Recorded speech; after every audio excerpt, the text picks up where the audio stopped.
इब्तदा है रब्बिजुल जलाल के बाबरकत नाम से जो दिलों के हाल खूब जानता है। सब देखने वालों और सुनने वालों को अस्सलाम वालेकुम वरहमतुल्लाहि वबरकातुहू। उम्मीद करता हूँ कि आप सब लोग खैर खैरियत से होंगे।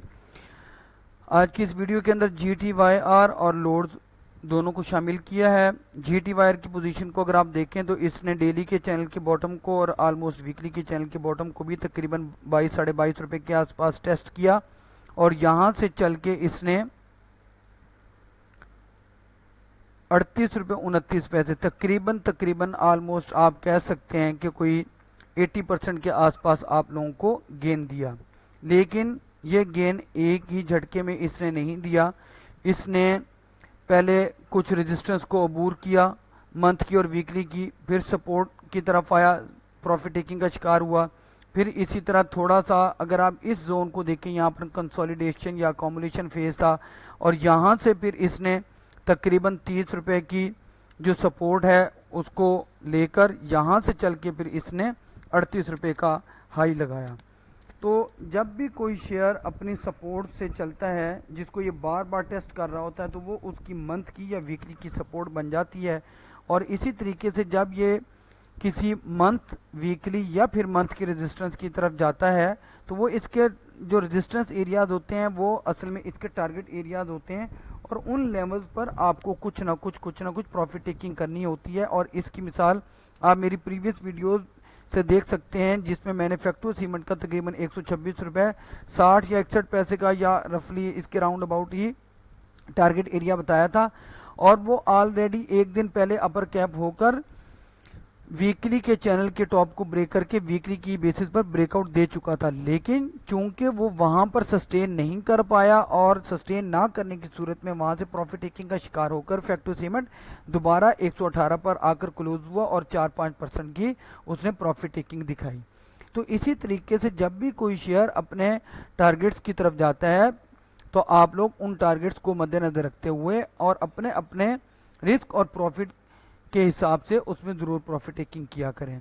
अब इसकी जो मौजूदा पोजीशन है हो सकता है कि ये आने वाले दिनों में जिस तरीके से 30 रुपये से वापस पलटा है उसी तरीके से अब 32 रुपये 14 पैसे की वीकली की सपोर्ट और डेली के चैनल के बॉटम को टेस्ट करके यहाँ से वापस पलटे। लेकिन अगर ये इस डेली के चैनल के बॉटम को और इस वीकली की सपोर्ट को सस्टेन नहीं कर पाया तो ये फिर अपनी मंथ की सपोर्ट की तरफ गामजन हो सकता है जो कि 30 रुपये 25 पैसे की होगी।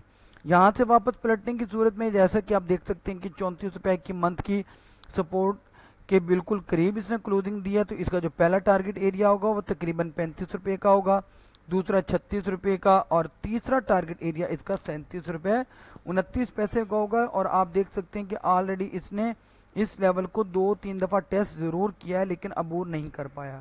तो जैसे ये इसको अबूर कर लेता है और सस्टेन कर जाता है तो फिर इसका जो अगला टारगेट एरिया होगा वो तकरीबन 38 रुपये 72 पैसे का होगा या साढ़े 38 रुपये, जहाँ पर इसको वीकली के चैनल के टॉप का सामना होगा।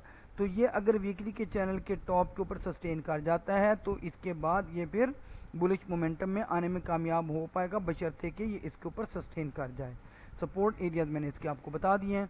इसके बाद है जी हमारे पास लोड्स की अगर आप पोजीशन देखें तो इसने मंथली वीकली और डेली तीनों के चैनल के बॉटम को तकरीबन 11 रुपये के आसपास टेस्ट किया और यहाँ से चल के इसने आप देख सकते हैं कि 15 रुपये 64 पैसे के लेवल को हिट किया।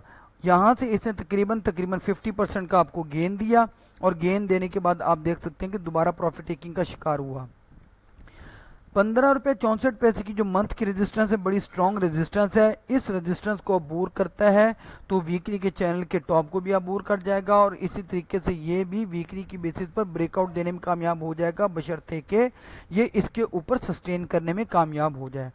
सरे 10 इसकी जो मौजूदा पोजीशन है आप देख सकते हैं कि इसने इसी लेवल को तकरीबन 15 साढ़े 15 रुपये के आसपास इस लेवल को हिट जरूर करता है लेकिन सस्टेन नहीं कर पाता और यहाँ से प्रॉफिट टेकिंग का शिकार होकर 12 रुपये 92 पैसे की मंथ की सपोर्ट और डेली के चैनल के बॉटम से वापस पलटता है। अब ये थोड़ा कंसोलिडेशन या साइडवेज की पोजीशन में है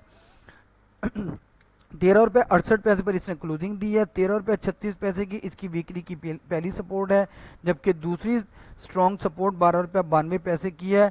और इस सूरत में चूंकि ये डेली के चैनल के बॉटम को तोड़ देगा तो फिर ये मजीद गिरावट का शिकार हो सकता है और आने वाले दिनों में परफॉर्म करता है, यहाँ से वापस पलटने में कामयाब हो जाता है तो 13 रुपये 92 पैसे की पहली रेजिस्टेंस होगी, जबकि दूसरा इसका टारगेट एरिया तकरीबन 14 रुपये 19 पैसे का और अल्टीमेट टारगेट एरिया 14.5 रुपये का होगा, जो कि मंथ की रेजिस्टेंस है। और इसके बाद ही ये आने वाले दिनों में आपको मजीद पॉजिटिव मोमेंटम इख्तियार करता हुआ दिखाई दे पाएगा। उम्मीद है कि मेरा तकनीकी तज्जिया आप लोगों के लिए फ़ायदेमंद साबित होगा। आप लोगों से दरख्वास्त है कि मेरी हौसला अफजाई के लिए मेरी वीडियो को लाइक करें, अपने हल्का अहबाब के साथ शेयर करें, चैनल को सब्सक्राइब करें और अपनी कीमती दुआओं के अंदर मुझ नाजिज़ को ज़रूर शामिल रखिएगा। अल्लाह हाफिज़।